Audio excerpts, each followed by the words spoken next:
our next international story is coming from Panama, state of emergency in the western province. So, a state of emergency was declared in western Bocas del Toro province, where anti-government protesters are opposing a pension reform law and were accused of setting fire to a baseball stadium and of looting businesses, including the provincial airport. One interesting connection, in 2023, there was the Yellow Vest protest in France, which is a similar series of demonstrations around retirement reform. Specifically in France, they were trying to raise the retirement age for pensioners. I think the protests around that year across France drew over 800,000 to 2.3 million people. These are all protests under Macron, the current president. People in France really know how to turn out when they're pissed. Yeah, they really do. And also, I think the retirement age is supposed to go from 58 to 62. Fuck that. Damn, that's nothing compared to here. Right? It's like that might be totally wrong, but still, that's damn. I mean, when I was younger, it was 65, and now it's 75. But that basically means when you die. So it's God, you fucking die. But anyway, so both people in Panama and people in France, they're not trying to deal with any of that bullshit. So Bocas del Toro is a banana-producing region, and protests culminated in clashes with police that left one person dead and 30 people, including the police, injured. It's like a ban was put in place to rescue the region from radical groups. So basically, a lot of these protests are now being banned. So there's a curfew being enforced in some of these different areas.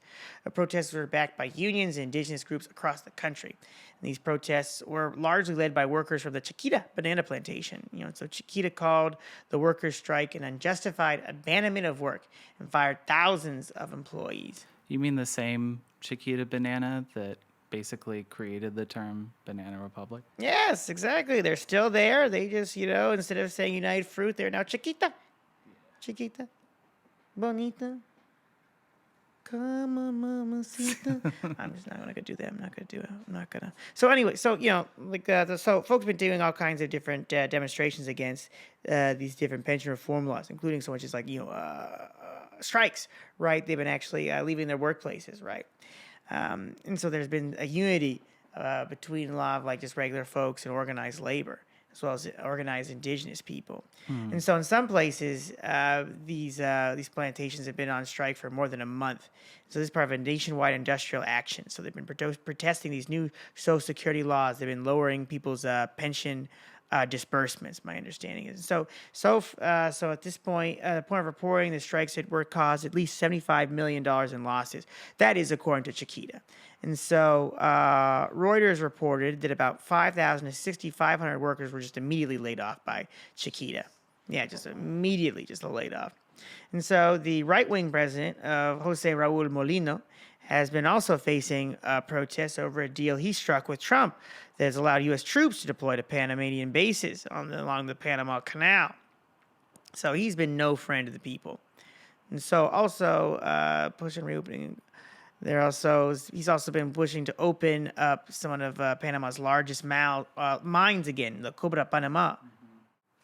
There's more to this the soundbite that everybody will bring up, but he's like, well, he's saying that we should just let people go through the Panama Canal for free or whatever. Yeah, it's right. like, well, really, there's deeper U.S. interests that have been entwined in Panama for a long ass time, and this is really digging deeper into it, you know. This is, again, we talked a lot about mining in this episode already, but in Panama, I think almost half the GDP comes from copper ore, and about 2.93 billion from just copper ore. And that's only surpassed in revenue by tolls from the Panama Canal. So holy SHIT. So half their economy is just tolls from the Panama Canal, and they have this copper. What the hell are they doing with bananas? The two biggest friggin' choke points in the world are the Suez Canal and the Panama Canal, because it allows you to skip entire continents and just move trade. So it makes sense that the tolls are, paying for a lot of it, but that copper part is also really important. And it's these fruit corporations exist so we can go to the store and have bananas and all these other fruits, because if they weren't interested in colonizing these different places in Central, Southern America, Hawaii, the Pacific, that sort of stuff, none of this stuff would be available or affordable. Yeah. And so, I mean, this kind of links back to what we were talking about before with the McDermott story and around like U.S. interests in sort of different minerals, right? And so, I think part of some of President Raul Molino's efforts to open this mine has really been trying to attract more foreign investment. And so, reopening this mine would be, I think, would represent probably the single largest private investment in Panama's history, $10 billion to get this mine reopened.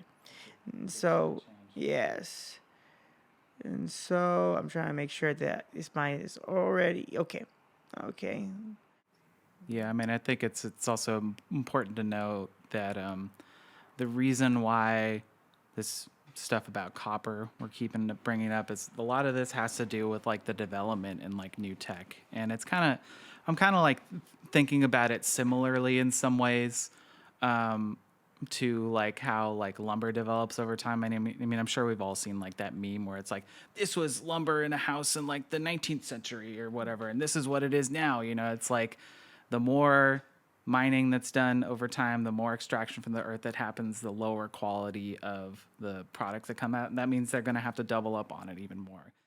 The need for copper in particular is going to rise a lot in the next few years. I think in one of these articles that we were looking into, the demand for copper globally is projected to increase by 70% by 2050, because copper is used in a lot of tech and a lot of microchips and a lot of these different things.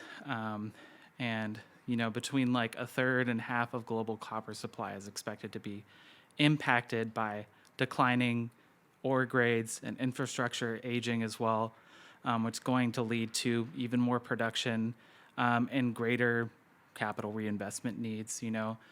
So this question of like, rare earth minerals and like different types of like minerals and metals and stuff, it's only going to keep getting bigger, and it's really just a question of like, where are these corporations going to try to get it? They're going to try to do it here domestically. If they're unsuccessful in that, and in some ways they're probably doubly looking to invest in it internationally because they know they can develop super profits much easier. Super profits essentially being like where you're able to extract an even greater amount of profit because the expectation of like how much you even have to pay somebody or pay for certain things is even lower compared to here.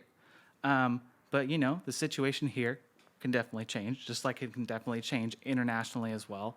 And I definitely think that like a lot of what's happening in Panama is a really positive development, and it's like these different struggles that are linking up, between like the indigenous peoples and just working class peoples in these many different sectors. I think that's really important. And that's something that we definitely see lacking here in the United States in a lot of ways. There isn't a very strong, not even like revolutionary, but like considerably like progressively minded working class movement here in the United States that's able to fight for these really important reforms against what's happening right now. And that hopefully will change over time through considerable, like organizing efforts and political education and all that. But I think that's a big reason why we wanted to highlight this particular story, because this stuff is super important. And like, yeah, like you said, it's only going to keep getting bigger.